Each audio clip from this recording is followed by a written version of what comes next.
les équipes qui ont travaillé en amont depuis quelques jours pour le G7 qui commencera demain, eh bien, vous le savez, normalement, des préambules d'accords sont écrits avant qu'un sommet ne commence. Pour le moment, il y a un problème sur cet accord qui avait été ratifié à Paris sur la conférence du climat. Et il y a une volonté française de faire en sorte, et une volonté aussi européenne de faire en sorte que les États-Unis ne sortent pas de cet accord. Et ce sera vraiment le point d'achoppement. Ils ont signé sous Obama quand même. Ils peuvent se Ils parjurer ont signé, comme mais ça, Donald Trump n'a cessé de dire qu'il allait remettre en cause tout ce qui avait été fait par Barack Obama au niveau de l'écologie. Et encore une fois, ce décret présidentiel qu'il a fait fin mars, qui remet complètement en cause ce que Barack Obama avait fait, et notamment la volonté de Donald Trump affichée de dire voilà, ce qui a été fait par Barack Obama ne sert à rien, je ne crois pas au réchauffement climatique, je veux réouvrir les mines de charbon parce que je trouve que ceux qui travaillent aux États-Unis dans les mines de charbon sont tout à fait formidables. Eh bien ça, c'est un point d'achoppement parce que la transition énergétique doit se faire et c'est la volonté d'Emmanuel Macron. Et c'est là-dessus. Marge de manœuvre. Eh bien, essayer de convaincre et essayer de lui dire directement ce qui va se passer. Et c'est certainement ce qui a commencé à se faire au téléphone au lendemain de l'élection présidentielle française. Je peux vous assurer qu'Emmanuel Macron était déjà très vigilant là-dessus. Ça s'est fait au niveau des équipes cette semaine dans les discussions. Et je suis absolument certaine que pendant le déjeuner, Emmanuel Macron n'a cessé de répéter à Donald Trump « Attention, je ne laisserai pas passer cela ». Mais il peut se passer, je pense, sur la question du climat, exactement ce qui s'est passé sur l'Obamacare, qui est un des sujets considérablement importants, d'ailleurs, qui était un premier bel échec législatif de M. Trump. C'est-à-dire qu'au fond, finalement, c'est un peu comme la rencontre après Xi Jinping. Il se rend compte au bout de 10 minutes que c'est plus compliqué que ça. Et on ne voit pas d'éléments doctrinaires absolument incontournables de sa part. Et donc je pense que l'amener petit à petit vers ça, sans contredire les mesures qu'il a prises lui-même pour relancer un petit peu l'énergie fossile aux États-Unis, qui est tout de même très importante et une source de croissance, c'est tout à fait faisable. Le dernier point, c'est les relations personnelles. Non, mais c'est pas incompatible, justement. Même le contraire. C'est pas incompatible, mais c'est pour ça que les relations personnelles, je pense, vous voyez, le fait de se comprendre, le fait qu'il estime son interlocuteur, c'est plutôt de la part de Trump, rappelez-vous, on a dit tout à l'heure avec Madame Merkel, c'est plutôt assez spontané, assez bon enfant, assez souple au fond ce premier contact. Et je pense que s'assurer qu'il estime et qu'il prend en considération la réflexion de son interlocuteur. On relance le président de la République sur des questions de stabilité, je l'ai dit tout à l'heure, climat, stabilité sociale, les inégalités de revenus, la confiance dans les institutions démocratiques, bref, que nos pays réussissent, qu'il y ait un win-win entre les deux. Je pense que ça fait partie de son, sans être naïf, hein, mais de son ADN. De son ADN et des équilibres de cette rencontre. Moi, ce qui m'a frappé en écoutant Donald Trump parler à Emmanuel Macron au lendemain de l'élection, c'est de voir, et on le voit d'ailleurs tout au long des mois qui se sont déroulés, c'est de voir à quel point Donald Trump se conduit comme un chef d'affaires, pas comme un président. Il va en Arabie Saoudite, là, il fait un deal, et lorsqu'il a parlé à Emmanuel Macron, encore une fois, au lendemain de l'élection, eh bien, il n'a cessé de dire « Ah, mais vous m'avez impressionné, c'était incroyable la manière dont vous avez fait campagne, vous qui n'êtes parti de rien ». Il y a une reconnaissance de Donald Trump de quelqu'un qui est sorti des partis traditionnels, qui a fait une campagne. Il avait vraiment suivi la campagne française et dans ce coup de téléphone, on s'est rendu compte avec le conseiller diplomatique qu'il avait vraiment suivi de très près les péripéties de la campagne française, mais il y avait une forme de « vous avez réussi, vous qui êtes jeune, à faire quelque chose ». Mais est-ce que je crois pas à sa propre image? Non, mais il y a quand même, il est très, on le voit, c'est quelqu'un de très instinctif, c'est quelqu'un qui n'est pas un intellectuel, c'est quelqu'un quand il a quelque chose à dire qui le fait, c'est quelqu'un qui tweet, c'est quelqu'un qui dit toujours ce qu'il pense et c'est toutes les gaffes qu'il a fait avec des conseillers qu'il n'écoute pas et c'est tout le problème de ce qui se passe en ce moment à Washington, hein, cette imprévisibilité de Donald Trump. Mais là, il est en face. Qui se fait remonter les bretelles par Theresa May encore une fois ce matin, oui, sur les fuites de l'attentat de Manchester. Alors, il y a plusieurs choses, hein, parce qu'on est dans un moment très sensible pour Donald Trump, à la fois à Washington et par rapport à son image internationale. D'abord, c'est son premier voyage en Europe, donc il découvre l'Europe. Et connaissant un peu, pour avoir suivi la campagne de Donald Trump et Donald Trump, je pense par exemple que quand il découvre l'Europe, il découvre ses partenaires, il la connaît l'Europe. Hein, il a des golfs en Écosse. Oui, mais pas forcément. Je suis pas sûre qu'il ait été en Belgique. Je suis pas sûre qu'il ait été en Italie. Hier, il a vu le Saint-Père. Et connaissant un peu Donald Trump, je suis absolument persuadée, par exemple, simple que quand il est dans sa limousine en train de regarder les bâtiments de Bruxelles, il se dit oh, c'est formidable l'Europe, c'est beau, ça le met de bonne humeur, il arrive, regardez, il a un visage là plutôt détendu, il s'amuse beaucoup d'être là parce que je crois que Donald Trump s'amuse toujours de cette fonction présidentielle. Il adore demander ça. À votre voisin. C'est comme une émission de télévision et là il est en face de lui et encore une fois, ça peut paraître anecdotique mais c'est important. Le fait qu'il y ait un échange direct entre les deux hommes, avec Emmanuel Macron qui parle parfaitement anglais, qui maîtrise parfaitement cette langue, qu'il n'y a pas comme dans des bilatérales le temps de pause avec les traducteurs, etc. François Hollande comprenait l'anglais mais le parlait mal. Mais là, cet échange direct, ça va faciliter les choses, notamment sur les dossiers. Attendez. Stéphane Bunard, on vous a pas entendu. Vous êtes coach pour dirigeants. Comment vous la jugez cette rencontre et plus particulièrement le président Emmanuel Macron, 39 ans, face à un Donald Trump de 71 ans? On le voit aux premières images. C'est vrai que Donald Trump, il doit reconnaître une partie, comme dit Laurence, qui lui est familière avec Emmanuel Macron. On ne peut pas dire que ce soit la chaleur estivale entre les deux, mais il y a quelque chose qui est de l'ordre de l'estime. Et alors ça se voit très vite parce que quand Donald Trump accueille Emmanuel Macron, d'abord c'est lui qui tend la main en premier. Il a la main dite en supination, ça veut dire la paume ouverte. Donc prêt à s'offrir d'ailleurs. Et ensuite la tête bascule à gauche. Et là, la tête bascule à gauche, on est dans la détente.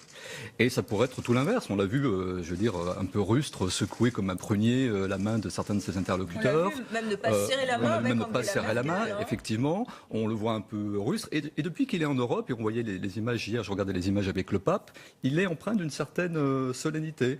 Alors, il se prend peut-être pas, il se prend pas à Disneyland, il est peut-être pas dans une espèce de franche rigolade, mais voilà, il y a quelque chose qui est de l'ordre de la détente. Il est beaucoup plus relax, on le voit sur ces images. D'ailleurs, ils se regardent. C'est intéressant quand ils sont assis de voir le temps qu'ils passent à se regarder quand l'un ou l'autre parle. Moi, j'ai envie d'ajouter que, encore une fois, ayant suivi de près la campagne de Donald Trump et l'ayant vu, Donald Trump, son meilleur rôle, c'est d'être devant les photographes. Il adore ça. Il a toujours ce petit sourire. Regardez, d'ailleurs, vous le voyez. Même s'il les a virés au bout de 3 minutes. Oui, non, mais bon, ça, c'est l'État qui, par rapport à une rencontre entre deux présidents, fait ça. Mais regardez, il est là, il sourit, il regarde les photographes. Regardez, il a un petit mot pour les photographes et les journalistes qui font partie du pool accrédité de la Maison-Blanche. Et il adore ça. C'est son meilleur élément. Ce qu'il n'aime pas, et on le sait, et ça a été démontré depuis plus de 100 jours qu'il est à la Maison-Blanche, eh bien, ce sont les longues réunions, la concentration. Il a par exemple supprimé cette réunion avec les services de renseignement, qui était une réunion quotidienne. Il leur a dit, une fois après avoir été élu, vous savez, moi, ce que vous racontez, ça m'intéresse pas, faites-moi des fiches, mais j'ai pas envie d'être enfermé dans une pièce avec vous, parce que tout le monde le sait, il a un degré de concentration qui n'est pas très long, c'est quelqu'un d'instinctif, et là, il est dans son meilleur rôle, voilà, je suis avec un président jeune, je suis avec un président dont les Américains parlent, c'est très bien pour son image aussi, parce que ces images vont quand même être très reprises dans les journaux télévisés américains. Emmanuel Macron est en ce moment la vedette américaine par rapport à Donald Trump parce que les Américains se sont fait un peu le match de Barack Obama français face à Donald Trump. Et c'est ça qui est assez intéressant. On fait la photo, c'est bien, on prend un peu de temps. Je dis merci les gars, vous êtes sympas aux journalistes qui me suivent. Et puis maintenant, eh bien, les choses sérieuses vont commencer. Face à ce portrait peu flatteur que vous nous brossez, Yves Rocco, je vais vous faire réagir. Non, mais il est Non, je dis rien, je peux pas beaucoup parler d'ailleurs, mais franchement, vous parlez beaucoup, mais très franchement, c'est carrément caricatural. Je comprends bien qu'on est à la veille des élections législatives françaises, qu'il faut absolument dire que, et pourquoi pas, je ne suis pas contre ça, qu'il faut que Macron défend l'énergie, etc., qui va mettre Trump au fond de ses idées, sa défense d'énergie. Je n'y crois pas 2 secondes. Ah, vous avez tort, là. Franchement, pour en avoir parlé avec le président, je peux vous dire qu'il y tient simplement dire pourquoi je n'y crois pas.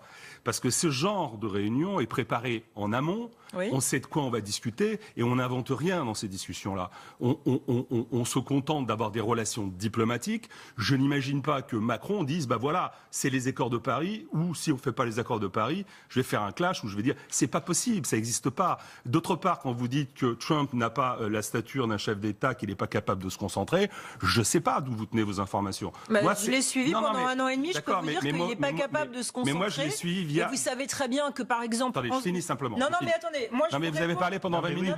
Vous l'avez contredit, là. Je vous réponds. D'accord, mais Non, je vous réponds très simplement sur la contradiction.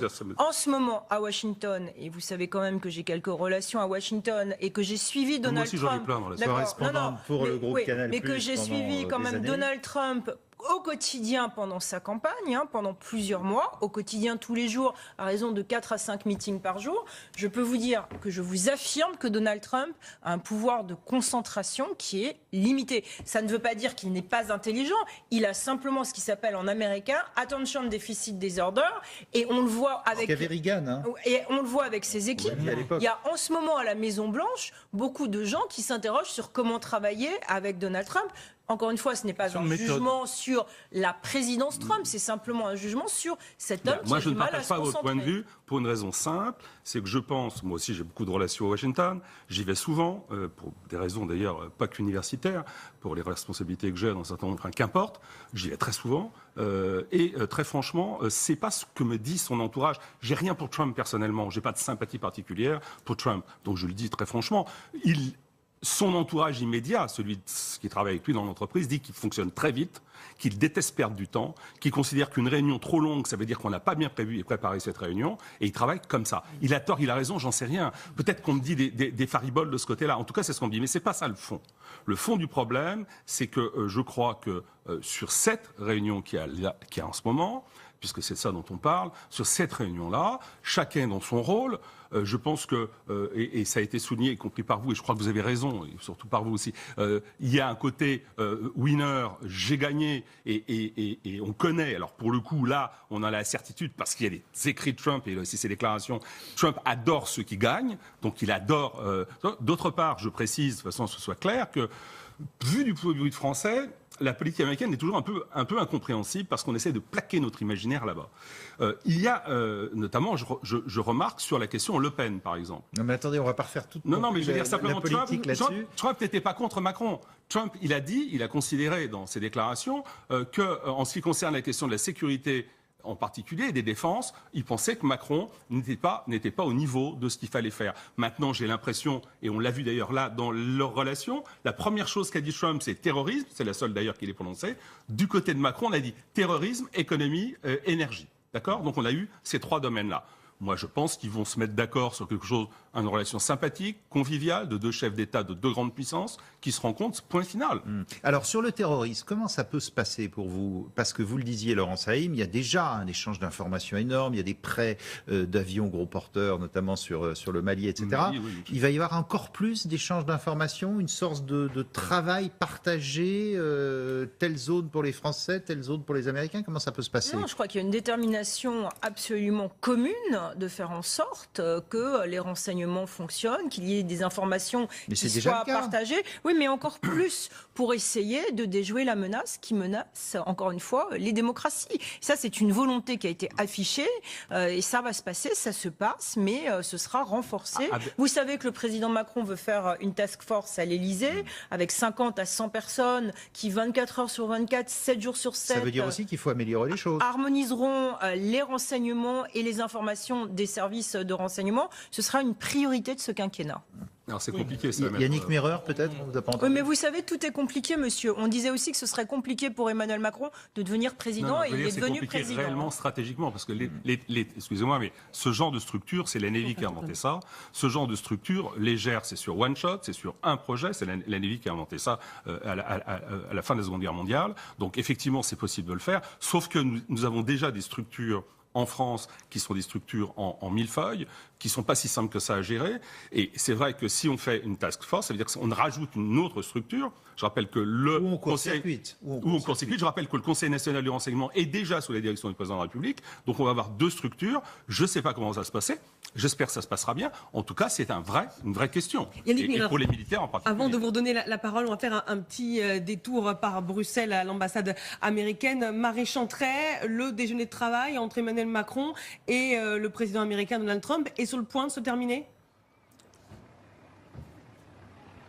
Oui, vous savez, nous, pour des raisons de sécurité, nous sommes clairement tenus à l'écart de l'entrée principale de cette ambassade des États-Unis. Mais d'après ce que nous observons, et vous le voyez peut-être, ces policiers qui sont en train de se remettre en place, le convoi présidentiel du président Emmanuel Macron, président français, est en train de se mettre en place. Donc un départ imminent maintenant du président français. Le déjeuner avec le président américain était le point d'orgue finalement de ces rencontres bilatérales, des rencontres qu'il a enchaînées tout au long de cette matinée avant de se rendre au siège de l'OTAN dans l'après-midi. Rencontre avec le Premier ministre belge ce matin. Dans quelques instants, il va rencontrer le président de la Commission européenne, Jean-Claude Juncker, mais également il s'est entretenu avant de voir Donald Trump, le président turc Recep Erdogan, et l'Elysée fait savoir le contenu de ces échanges. Les deux présidents qui souhaitent aujourd'hui renforcer leurs consultations sur la Syrie, c'est ce que fait savoir l'entourage d'Emmanuel Macron. Il est également question de la situation de ce photojournaliste, vous le savez, Mathias Depardon, qui a été arrêté il y a 18 jours maintenant, retenu dans une prison turque. Et le président turc a assuré aujourd'hui à Emmanuel Macron qu'il examinerait rapidement la situation. Voilà, c'était important de le signaler, la situation de ce photojournaliste. Parfaitement partagé. Je pense que si c'est cela, d'abord en termes d'humeur, vous l'avez dit, les gestes, l'attitude est plutôt positive, et aussi certaines choses clés. Parfois, Donald Trump a parlé de civilisation, d'où sa priorité pour la lutte contre le terrorisme. Je pense que ceci retrempait encore une fois le sens de ce que nous sommes et où nous devons aller, de manière, comme l'a dit le président de la République, très large. Ensuite, pour entrer dans le détail, je crois que la lutte contre le terrorisme. Oui, non, mais ça, c'est pas ça qui est en question. Ce qui est en question, c'est de savoir qu'on a plutôt une relation constructive, que l'un comprend l'autre et ses contraintes. On a parlé des élections françaises et des élections américaines ou du débat budgétaire, par exemple, aux États-Unis, pour pouvoir disons, dégager un axe commun et que les caractères, comme ça paraît être le cas, puissent s'entendre, puisque nous sommes confrontés exactement au même problème, dans des termes parfois évidemment différents. À partir du moment où ceci est posé, alors le président américain peut repartir en se disant, bon, en Europe, il y a des intérêts communs, il y a des questions à discuter, mais j'ai aussi des alliés qui vont m'aider à remplir ma mission. Mais avec qui, justement? Parce qu'il y a des divergences sur la Russie, notamment. Oui, alors attendez. Sur le terrorisme, je voudrais ajouter quelque chose, parce qu'il y a un élément qui me paraît intéressant qui s'est passé par rapport à la stratégie de communication que Donald Trump a fait depuis 48 heures et qui, à mon avis, n'a pas été remarqué en France. Après l'attentat de Manchester, c'est intéressant la manière dont Donald Trump lutte contre le terrorisme, parce qu'il est vraiment déterminé, comme tous les gens, les démocraties, à vraiment essayer de faire qu'il n'y ait pas d'attentat et à prévenir les choses. Au moment de l'attaque de Manchester, Donald Trump a pris la parole et c'est très remarqué en ce moment à Washington. Ça a été d'ailleurs remarqué dans un éditorial du Washington Post qui, Dieu sait, en ce moment critique très sévèrement l'administration Trump. Et Donald Trump a dit, voilà, à partir de maintenant dans ma communication, je ne dirai plus jamais le mot terroriste, c'est leur faire trop d'honneur, je dirais ce sont des perdants. Et depuis que depuis Manchester, Donald Trump ne cesse de dire ce sont des perdants, on va les appeler des perdants, je voudrais que tout le monde les appelle des perdants. Et cette stratégie en termes de communication du perdant est en ce moment très commentée dans les milieux washingtoniens par mes anciens confrères journalistes. Et c'est intéressant de voir que sur le terrorisme, il y a véritablement une détermination de Donald Trump, à la fois dans un point de vue de communication, mais dans un point de vue d'agissement, de mettre à mal la menace. Réganien d'ailleurs. Oui, on y reviendra. On attend la sortie d'Emmanuel Macron et de Donald Trump qui ont eu cette première rencontre, ce premier déjeuner de travail à l'ambassade américaine à Bruxelles. Restez avec nous.